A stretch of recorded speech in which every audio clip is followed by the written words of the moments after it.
Hey guys, Rebecca Zung here, top 1% divorce attorney and the author of the books Negotiate Like You Matter and Breaking Free, a Step-by-Step Divorce Guide. And thanks for joining me on this part 2 of episode 3 of my entire series with Dr. Ramani, where we have put together a whole series on how to negotiate with a narcissist in divorce. This is episode 3. This is part 2 of episode 3, which is do's and don'ts of how to negotiate with a narcissist in divorce. In part 1, we actually went over the do's. So if you haven't watched that now, you should go and check that out. I will drop a link to that below. And in this part 2, we're going over the don'ts of what to do when you're negotiating with a narcissist in divorce. So definitely check it out. If you have not already subscribed to my channel, make sure you do that now and hit the little notification bell so that you can be notified when we upload new videos. And I upload new videos every single week, and you also will be notified when I upload the rest of this series. So without further ado, let's dive in. So let's talk then about the don'ts, because I think in some ways the do's, while reassuring, the don'ts are where we can really steer people away from the rocks. Yeah, so we talked a little bit in the previous video about boundaries. So I would say don't let them cross your boundaries. You know, once you have set an expectation, or you've said, you know, we're only going to use this app to communicate with, or I have exclusive occupancy of the house. You're not allowed to come over unless you email me first and get my permission. You're not allowed to show up at my office unless you ask me first. You know, whatever expectations you've set, you have to stick to it, and don't allow them to cross those boundaries, because that's something that's very typical of all the narcissists. They don't believe that boundaries apply to them. Well, that's the entitlement. The entitlement is boundaries don't count. They apply to you. And in fact, many times, the narcissist will weaponize boundaries. They'll learn that fancy word through the whole process of going through this, and they'll say, you're crossing my boundary, but they will do it organically. They've always done it. And I think, like you said, you nailed it. And we talked about this in the other videos too, is this idea of not wanting to seem like the stick in the mud, like, oh, okay, what do you mean you can't meet at Starbucks? Are you so rigid? Well, you don't want to be a rigid girl, or rigid guy. So I think that you have to remember boundaries are an incredibly important foundation, because you're going to need them going forward. The divorce is just a process setting you up for the rest of your life. And as long as you particularly have minor children, this is going to be an issue. But even if you don't, I mean, one day these kids might get married or have a graduation, and on and on and on. The more you can stick to those boundaries and be consistent about them, the more they will be easier to practice in the future. Yeah.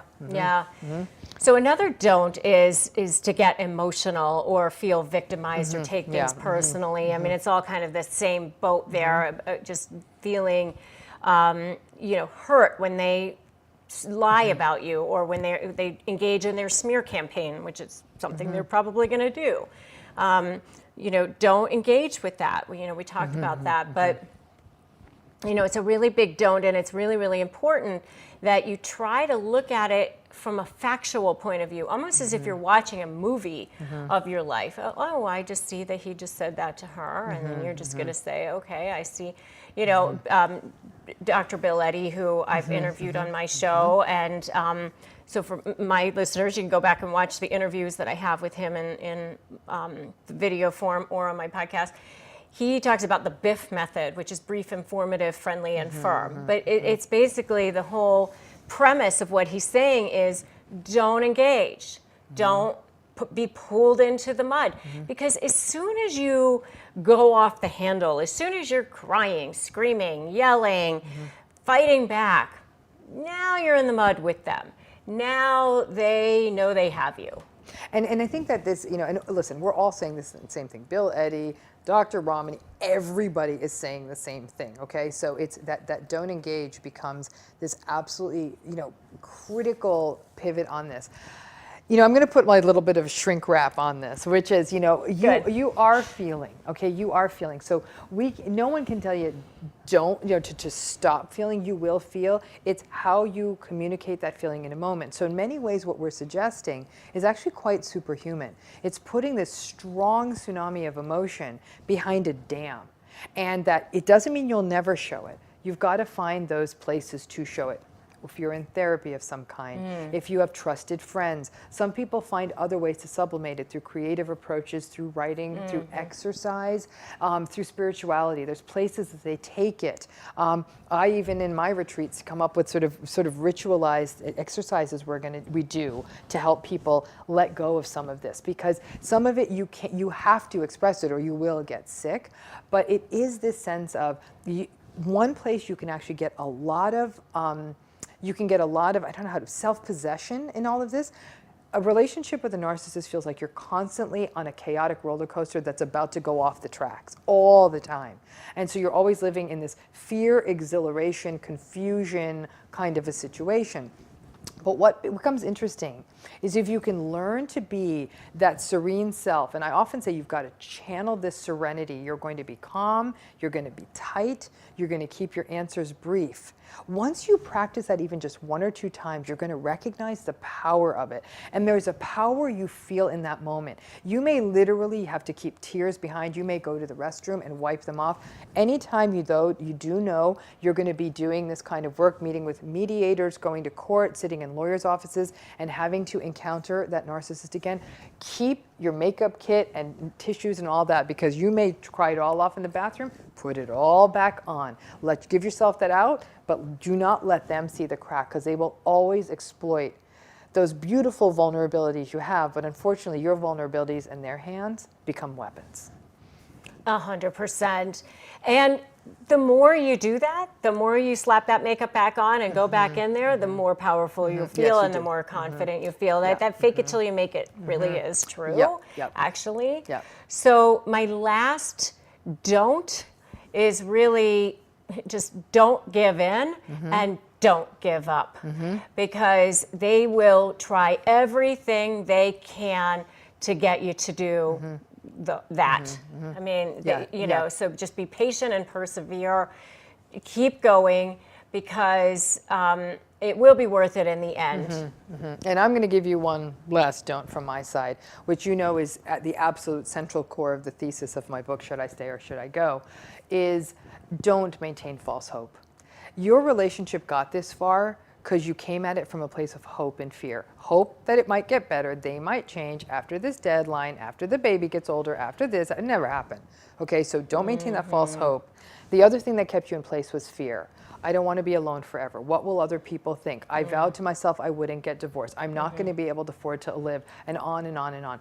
That powerful alchemy of hope and fear is what keeps these relationships going. But it's critical as you go through this process, you don't maintain false hope. Part of your attorney's job is that you don't get to maintain that false hope. If you walk into your attorney's office and say, hey, I want everything and I want 100% custody, it's your attorney's job saying, sweetie, I mean, I'll get you what I can, but you ain't getting that. Yeah, if you have an attorney that says, oh, I'll get you 100% of his paycheck for alimony and 100% custody, keep going. So find a different lawyer. So you don't want to get those false hopes, maintained, and people, I can't begin to tell you how many people out there said, I got this, and once the judge sees what a jerk he is, they're going to give me everything. And then they go and sit in an attorney's office, and the attorney says, here's what we're looking at, and the person will say, you mean that the judge is potentially going to let them have the kids half the time? They said, potentially, you can count on it. And for a lot of people, they said, and they're completely shattered. So I'd love to hear your thoughts on that. Oh, that is such a good point. So I talk about divorce law versus divorce justice. Those are my little words for it. So divorce law is what's going to happen, and that's how it just gets applied. The judges, in mediation, you might be able to veer off from the law a little bit. But if you end up in front of a judge, the judge's job, they're sworn to apply the law. That's all they can do. That is all they can do. If they don't apply the law, they'll get appealed.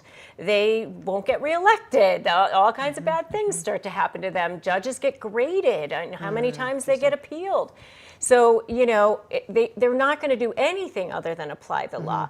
And so, these people have these notions that people are going to go in and the heavens are going to open. Well, TV and justice. they're going to see what a horrible person he's been to me, and he's going to give me everything. They're not. That is not going to happen. It's just not. Yeah. So, Yeah. you know, divorce justice doesn't happen. And, you know, the gavels are not magic wands. They can't make the other person be a good person. No. They No. can't make them into a good dad. Right, They right. can't make No. them into having a conscience. They can't make them care. No. You No. know, there's only so much they can That's order right. them to do. And remember, and this is one thing I got into one of my YouTube videos you may want to check out, narcissism isn't against the law. It feels like it should be against the law, but it's not against the law. So even if that judge, and you may never hear it from her or him, might be thinking, oh my God, this guy is such a jerk. That is not against the law. And at the end of the day, as Rebecca's saying, that is their job, to see through the law. They deliver that.